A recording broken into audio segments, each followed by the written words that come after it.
శుక్లాంబరధరం విష్ణుం శశివర్ణం చతుర్భుజం ప్రసన్నవదనం ధ్యాయేత్ సర్వవిఘ్నోపశాంతయే అగజానన పద్మార్కం గజానన మహార్నిజం అనేకదంతం భక్తానాం ఏకదంతముపాస్మహే. ఓం గం గణపతయే నమః. ఓం మహాసరస్వత్యే నమః. మా ఆది ఆస్ట్రాలజీని చూస్తున్నటువంటి మీ అందరికీ, అలాగే విదేశాల్లో కూడా నివసిస్తూ మా ఆది ఆస్ట్రాలజీని చూస్తూ నన్ను ప్రోత్సహిస్తున్నటువంటి మీ అందరికీ నా హృదయపూర్వక నమస్కారాలు. ఇప్పుడు మనం మార్చ్ 1 తారీఖు నుంచి 31 మార్చ్ ఈ నెలలు 12 రాసుల వాళ్ళకి ఎలా ఉండబోతుందో తెలుసుకుందాం. ఈ నెలలోనే మూడు ప్లానెట్స్ 3 రాసుల్లో మారుతున్నారు. రవి, బుధ, శుక్రుడు కుంభం, మీనం, మేషంలోకి మారుతారు. చెప్పుకుందాం. ముఖ్యంగా చాలామందికి మీలో జాతకాలు తెలుసుకోవాలని, లేకపోతే ముహూర్తాలు పెట్టించుకోవాలని అనుకుంటారు కదా. ముఖ్యంగా మీరు జాతకాలు తెలుసుకోవాలనుకుంటే మీ date of birth, time of birth, place of birth నాకు పంపించండి. నేనే ప్రత్యేకంగా స్వయంగా చూసి నేను మీతో డైరెక్ట్గా మాట్లాడతాను. హాఫ్ అన్ అవర్ పాటు ఉంటుంది. చాలా అద్భుతంగా ఉంటుంది. అనేక రకాలుగా అన్ని అంశాలను పరిశీలిద్దాం. అలాగే మీకు నేను చెప్పింది నచ్చితే లైక్ చేయండి, షేర్ చేయండి, సబ్స్క్రైబ్ చేయండి. ఇప్పుడు ఆఖరిది 12వ రాశి అయినటువంటి మీనరాశి. మీనరాశి వాళ్ళకి భయపడవలసిన అవసరం లేదండి. భయపడ్డా అంటే మీరు ఎప్పుడు భయపడరు అనుకోండి. ఎందుకంటే మీ రాశిలో రాహు కూడా ఉండేవాడు. కానీ ఇప్పుడు రవితో కలిసిన రాహు, చంద్రుడితో కలిసిన రాహు, బుధుడితో కలిసిన రాహు. అంటే ముఖ్యంగా రవితో కలిసిన రాహు కానీ, చంద్రుడితో కలిసిన రాహు కానీ, రాహు మిక్కిలి బలవంతుడైపోతాడు. బలవంతుడు శుభ ఫలితాలే ఇస్తాడు.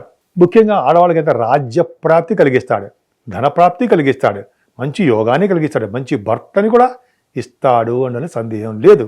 పైగా బుధుడు కూడా కలిసినాడు కాబట్టి తెలివితేటలు బాగుంటాయి. అంటే బుద్ధి బలము బాగా ఎక్కువ ఉంటుంది మీకు. ఖచ్చితంగా ప్రతి పనులందు పట్టుదల పెరుగుతుంది. ముఖ్యంగా ఈ వార్తా పత్రికల్లో పనిచేసే వాళ్ళకి కానీ బుధ సంబంధమైన వాటిలో మీరు బాగా వ్యాపారాభివృద్ధి కలిగి తీరుతుంది. ఏదైనా ద్వితీయ భావంలో బుధుడితో కలిసేటువంటి గురుడు, ముఖ్యంగా 14 అంటే 13, 14 తారీఖుల్లో గురుడితో కలిసినటువంటి మనం చెప్పుకుందాం. గురుడితో కలిసిన చంద్రుడు అంటే గజకేసర యోగంలో ఉంటారు. ఫైనాన్షియల్గా బాగా డెవలప్ అవుతారండి. 13, 14 తారీఖులో మీకు సినిమా రంగంలో ఆపర్చునిటీస్ వస్తాయి. పాటలు పాడడం కానీ, యాంకరింగ్ వృత్తిలో ఉన్న వాళ్ళకి బాగా ఉంటుంది. ముఖవర్చస్సు పెరగడము, కంఠధ్వని పెరగడము, ఎక్కువగా మాట్లాడడము, స్పీచెస్ ఇవ్వడము, మీరు మాట్లాడే దానికి మంచి ఫలితాలు ఉండడము జరుగుతుంది. ముఖ్యంగా మీరు ఎక్కడికి వెళ్ళండి అక్కడ భోజనం వచ్చేస్తూ ఉంటుంది. భోజనానికి ఎట్టి పరిస్థితుల్లో ఎప్పుడు ఇబ్బంది పడరు. ఫైనాన్షియల్గాను భోజన వసతులు, ఫుడ్ ఎక్కడికైనా హాయిగా ఉంటారు. ఏ రాశిలో అంటే ఏ స్థితిలో ఉన్నా సరే జనరల్గా మీకు ఫుడ్ వచ్చేస్తూ ఉంటుంది. అలాగే గురు బుధుల కాంబినేషన్ బుద్ధి జ్ఞానాన్ని, అంటే బుద్ధి బలాన్ని, జ్ఞాన సంపదని బాగా పెంచుకుంటారు కదా. అంటే గురు బుధుల కాంబినేషన్ వల్ల గణిత శాస్త్రవేత్తలకు చాలా బాగుంటుంది, ధనయోగం బాగుంటుంది. అలాగే జ్యోతిష పండితులకి చాలా యోగం, ధనయోగం పట్టుకుంటుందండి. మీనరాశిలో ఉన్న వాళ్ళకి జ్యోతిషంలో ప్రావీణ్యత ఉన్న వాళ్ళకి ధనయోగం ఏదో విధంగా కీర్తి ప్రతిష్టలు, ధనయోగము దినదిన ప్రవర్ధమానం మార్చి జరుగుతుంది. అంటే 26వ తారీఖు నుంచి బుధుడు వస్తున్నాడు అనుకోండి. ఏదైనా సెకండ్ హౌస్లో బాగా ఉంది మీకు బుధ శుక్రుల కాంబినేషను. చక్కగా ముఖ్యంగా మీ గొంతు చాలా బాగుంటుంది. అంటే మీరు మాట్లాడే మాటలు. ఏదైనా 4th హౌస్ లార్డ్ బుధుడు ద్వితీయంలో ఉన్నాడు కదా.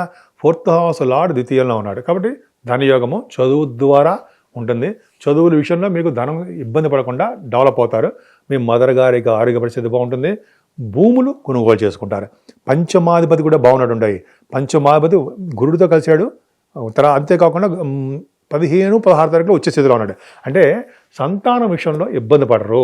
ముఖ్యంగా సినిమా రంగంలో ఉన్న వాళ్ళకి, టెలివిజన్ రంగంలో ఉన్న వాళ్ళకి యోగం కలిసి వస్తుంది.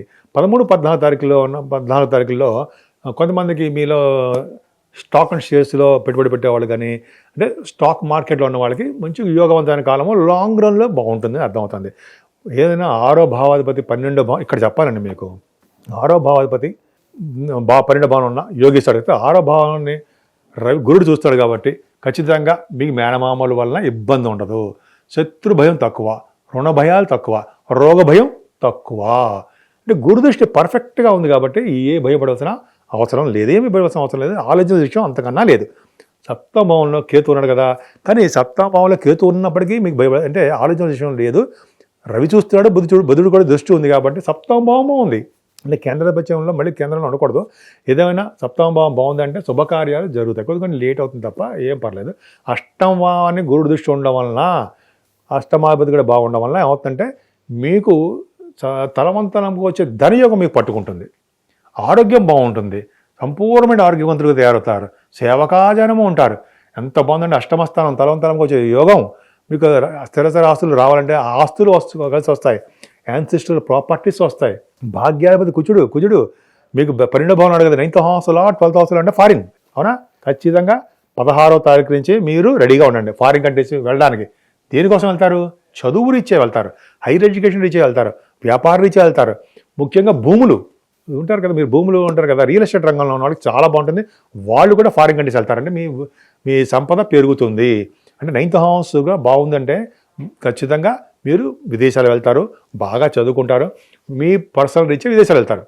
గురువుగారిని, పీఠాధిపతుల్ని మీరు కలవడం అవకాశం ఉంటుంది. గంగా స్నానం చేస్తారు, విశేషంగా సంపదలని మీరు పెంచుకుంటారు. 10th house లార్డ్ ఎవరండి? గురుడు కదా, ద్వితీయంలో ఉన్నాడు. అంటే ఏంటి? కర్మ పనులు, మంచి మంచి పనులు చేయడం ద్వారా ధనయోగము, ఉద్యోగ వ్యాపారాల ద్వారా ధనయోగము ఎక్కువగా మీరు బాగా ఉంటుంది. అంటే మీరు కాంపిటీషన్ ఎగ్జామ్స్లో చేస్తున్నా, లేకపోతే ఎట్లా మీరు వ్యాపారం చేస్తున్నా, కాంపిటీషన్ ఎగ్జామ్స్లో సక్సెస్ అవ్వడము ఇవన్నీ కూడా బాగున్నాయి. భాగ్య, రాజ్య, లాభస్థానం కూడా చెప్పుకుందాం. లాభస్థానంలో కుజుడు కలిసిన శుక్రుడు. 2nd house లార్డ్ లాభంలో ఉచ్చ స్థితిలో ఉన్నాడు. మాట్లాడండి, వద్దురా బాబాయ్ డబ్బులు ఉంటే అలా వస్తూ ఉంటాయి అనమాట. అంటే మీకు 15వ తారీఖు వరకు అలా ఉంటుందండి. 15వ తారీఖు వరకు కూడా సంపదలు పెరుగుతాయి. అంటే మీరు చేస్తున్న వ్యాపార అభివృద్ధి ఖచ్చితంగా బాగుంటుంది. శుక్రుడు బాగాలేదు, అయినా అక్కడ లాభంలో ఉన్న కుజుడితో కలిసి శుక్రుడు యోగించి తీరాల్సిందే. 15వ తారీఖు వరకు ధనయోగం మీకు పట్టుకుంటుంది, లాభాలు బాగుంటాయి, మీకంటే పెద్దవాళ్ళు చాలా బాగుంటారు, కంటిన్యూస్ ఫ్లో ఆఫ్ మనీ ఉంటుంది, సంపదలు పెరుగుతాయి, భార్యాభర్తల విషయంలో అనురాగం పెరుగుతుంది, సేవకాజనం ఉంటారు. ఇలా చెప్పుకుంటే ఎంతో ఉంటుంది. ముఖ్యంగా మెయిన్ పాయింట్ చెప్పాలంటే ఇప్పుడు చెప్పాలి. ఒక అద్భుతమైన పాయింట్ ఏంటంటే 12th భావం నిజంగా గ్రేట్. భయపడతాం కదా, భయపడకండి. ఎందుకంటే 12th భావంలో ఏలియడ్స్ అనే ప్రభావం ఉంది కదా, ఉంది. మనం శనికి సంబంధించిన పూజలు, ఆంజనేయ స్వామి పూజలు, శనికి సంబంధించిన శ్లోకాలు, అవన్నీ వెంకటేశ్వర స్వామి దీపారాధన అవన్నీ చేసుకుంటాం. అది ఒక ఎత్తు అయితే, రవి బుధులు అంటే సపోజ్ ఇక్కడ ఏం చెప్పాలంటే 6వ ఇంటి వాడు రవి, 8వ ఇంటి వాడు శుక్రుడు, 12వ ఇంటి వాడు శని 12వ భావంలో కలిసి ఉన్నారు. రాజయోగాన్ని ఇస్తారు. అమ్మ బాబోయ్, ఈ నెల మొత్తం కూడా మీనరాశి వాడికి అద్భుతమైన ఫలితాలు ఎదురు లేకుండా మీరు ఉంటారు. అంటే రాజకీయ రంగంలో ఉన్నా, వ్యాపార సంస్థల్లో ఉన్నా, ఉద్యోగంలో ఉన్నా, కాంపిటీషన్ ఎగ్జామ్స్లో ఉన్నా, అదే గవర్నమెంట్ ఆర్గనైజేషన్లో పనిచేస్తున్నా, గవర్నమెంట్ ఉద్యోగాల కోసం ప్రయత్నిస్తున్నా, ఎంతో అద్భుతమైన ఉందండి. రవి బుధులు కాంబినేషను, రవితో కలిసిన శనితో కలిసిన కుజుడు అద్భుతం. ఇక్కడ ఇంకోటి చెప్పాలి, కుజుడితో కలిసిన శని యాక్సిడెంట్స్ ఇస్తాడు కదా అనుకుంటాం కదా, అవునా? ఇస్తాడు, కానీ యాక్సిడెంట్స్ ఇవ్వడు. ఎందుకంటే రాజయోగంలో ఉన్నారు కదా, అక్కడ 6, 8, 12 స్థానాధిపతులు యోగంలో ఉన్నప్పుడు యాక్సిడెంట్లు కావు. కానీ మన జాగ్రత్తలో మనం ఉండాలి కదా. అంటే శరీరం మీద గాయాలు తగలడానికి అవకాశం ఉంటుంది, బ్లడ్ లేకపోతే చిన్న చిన్న దెబ్బలు తగలడము, ఈ చిన్న చిన్న ఇబ్బందులు ఉంటాయి కదా. కానీ మనం అంటే మీరని సుబ్రహ్మణ్య స్వామిని ఆరాధిస్తూ, సుబ్రహ్మణ్య స్వామి కళ్యాణం చేయించుకుంటూ, సుబ్రహ్మణ్య స్వామిని పూజిస్తూ ఉంటే ఎటువంటి యాక్సిడెంట్స్ జరగవు. అదేవిధంగా శని బలవంతుడయ్యాడు ఇక్కడ. అంటే శని బలవంతుడైతే యాక్సిడెంట్ జరగవు కదా. మరి కుజుడు బలవంతుడైతే యాక్సిడెంట్స్ ఇస్తాడు. ఇక్కడ శని వల్ల బలవంతుడయ్యాడు. మీకు ఏం నడిచిన ప్రభావం ఉంటుంది తప్ప యాక్సిడెంట్స్ త్రుటిలో తప్పిపోతుంటాయి అని మనం నిర్లక్ష్యంగా ఉండకూడదు. ఏదేమైనా రవి, శని, కుజులు జాగ్రత్తగా మనం 12th భావంలో మంచిది కాదు. అంటే తండ్రి గారు కూడా చిన్న చిన్న ఇబ్బందులు కలుగుతుంటాయి, హెల్త్ ప్రాబ్లమ్స్ వస్తుంటాయి. కాబట్టి మీరు సూర్యభగవాన్ ఆరాధన, ఆదిత్య హృదయం చేయడము, సూర్యభగవాన్ నమస్కార ప్రియుడు కాబట్టి నమస్కారం చేయడము, అమ్మవారిని పూజించడము, వెంకటేశ్వర స్వామి దగ్గర దీపారాధన చేయడము, అన్నిటికంటే ముఖ్యం శివాభిషేకాలు. ఎన్ని చేసుకున్నా సరే శివాభిషేకాలు చేసుకుంటే ఎటువంటి దోషాలైన పరిహారం అవ్వాల్సిందే.